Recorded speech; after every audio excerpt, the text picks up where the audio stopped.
Yeah, I think some of the biggest challenges, well, one is if you are designing any sort of, human sort of, HMI, human machine interaction, so AR, VR or HUD, right? Heads up display.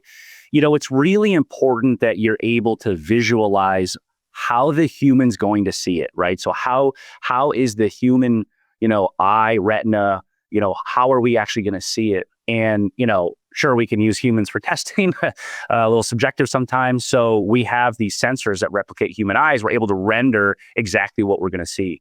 And so I think that's really, really, really important, especially as we start to see this growth of, augmented reality, right? So we have smart glasses, and certainly in, I would say, maybe the more extreme environments, right? So aerospace and defense, we've been using a lot of this augmented virtual reality heads-up display for quite some time, and it's really, really important to understand how the pilot sees things, how the driver sees things, how the consumer sees things.